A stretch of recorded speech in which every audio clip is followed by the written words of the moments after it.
I don't know why, but for some reason my left eye hurts. Maybe I need to extract it, and maybe it turns out that that eye has been controlling me my entire life, and my whole life has been a lie. Of course, that is a reference to, so far, my favorite episode of Season 1 of Agents of S.H.I.E.L.D. Speaking of Agents of S.H.I.E.L.D., it is Tuesday, so that means that a new episode of Marvel's Agents of S.H.I.E.L.D. has premiered. And I actually I find it surprising that I only missed one episode. If you guys have not watched my videos, whether it be my Thor the Dark World review or my Walking Dead reviews, you'll know that I've been having some laptop issues, so that explains why I lagged it on last week's episode of Marvel's Agents of S.H.I.E.L.D. But it turns out I only missed one episode because I thought I missed two. But I only missed one, which was last week's episode, episode 6, entitled FZZT, or Fitz. It's supposed to be a play on Fitz's name, just like Breaking Bad did with their finale entitled Felina. And because I missed it, I'm going to go ahead and do a microscopic review of that episode here and now. So here we go. Here we go. Really quick. Love the episode. I love that they finally brought Fitz and Simmons to the forefront and fleshed them out just like I've been wanting to the entire time. You know, up until that point, there were just characters in the background that were figuring out all the technological and scientific stuff that was going on that the main agents didn't understand, and they were the introverts, they were the geeky nerds. Finally, they pushed them to the foreground of the show and focused just on them, especially Simmons. Wow, I never did I like her so much in this show, and the actress who plays her, I don't know her name, but the actress who played her did a fantastic job. I thought she gave a great performance in that last episode. I knew that she was going to be okay after she gets put in that situation, that life-threatening situation. I knew that she was going to be okay because it really going to kill her off, but her performance was so convincing that for a quick second, I was actually like, wow, I'm actually feeling something. Is that fear of actually losing this character, of this character possibly dying, and seeing the rest of the team's reaction to her, especially during that scene where she's telling Coulson that she wants to talk to her dad before that happens. I was just like, oh my god, I have not felt this way for Agents of S.H.I.E.L.D.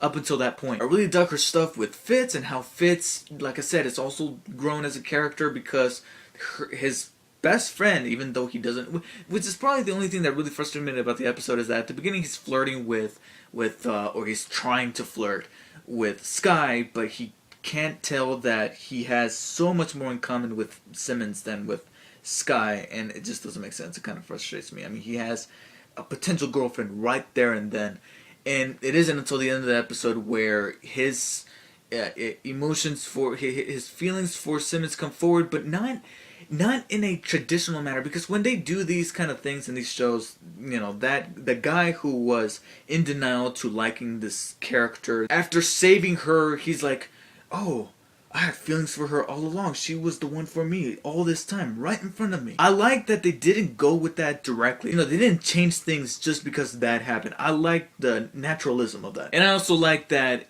the case of the week for that episode was something that was actually directly linked to the Avengers. It wasn't just a reference to the Avengers, but it was actually something carried on over, and it wasn't just a new threat or a new character or a new element or whatever it is that we're looking for. It was actually something reoccurring from the events of the Avengers. So I liked that. I liked that they didn't exactly dig for something new and just pulled it out and said, yep, that's what this is, what they're going for this week. Overall, it was one of my favorite episodes. I loved it. I give it an 8.7 out of 10, which is a B+.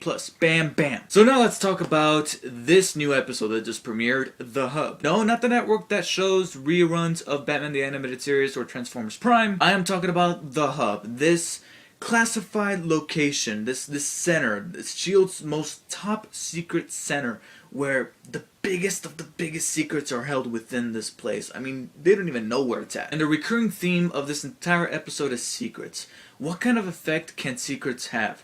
Do you need to expose those secrets in order to help the people that you care about? Or do you shut your mouth, keep quiet, and trust the system? I really dug how Coulson and Skye struggled immensely here, because these two are the characters with their own secrets. Whether it be Skye trying to investigate the secret about her parents, or Coulson trying to investigate the secret about himself, about him just not feeling right recently. That's actually something that I really dug how they managed to somewhat explore it without making it the center, the focal point of last week's episode, the last episode that I was talking about, whatever it's called. Here, because the entire episode is about secrets, I really dug how they explored that even more. They're not letting it go. Something is up with Coulson. Something happened when he spent that time in Tahiti. By the way, I find it kind of creepy that it's almost like he's programmed to say that it's a wonderful place whenever somebody mentions Tahiti. I liked his little struggle when he said that. He's like,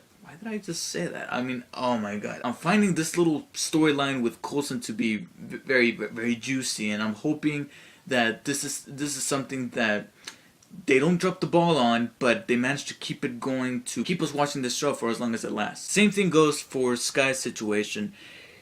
Coulson did make some progress into her case about her parents, but he only tells her a fraction of the truth. He's going to go ahead and leave that other fraction to get investigated by May.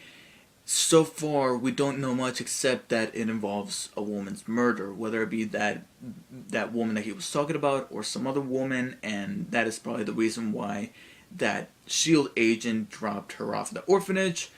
Who knows, but for the time being, these are some very juicy bits that are helping Agents of S.H.I.E.L.D. be a more prominent show in hooking its audience and making us go, wow, we actually can't wait for the next episode. But I think that it's kind of interesting to see these characters care about one another, because after almost losing Simmons, it's almost like they almost had to lose Simmons in the last episode that made him go, you know, we've kind of been through some stuff by now.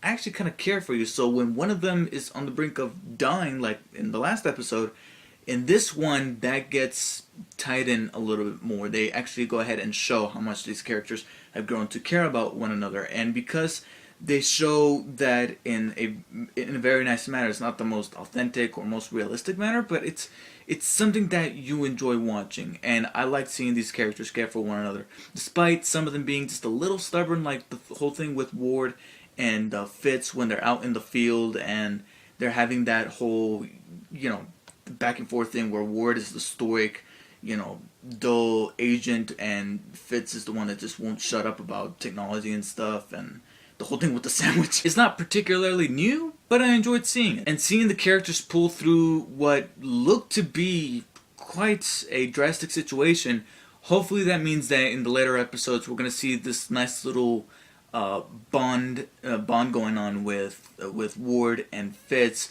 Not to where they're like instant best buddies ever, but they know that, hey, when the situation gets rough, we're gonna have each other's back, even if we don't agree on everything. I also liked, you know, taking a page from last week's episode, I like how there was almost nothing, you know, otherworldly in this episode. It was all about a mission, going in, taking out a device, and getting out. I mean, there was nothing, you know, it didn't have to do with a alien.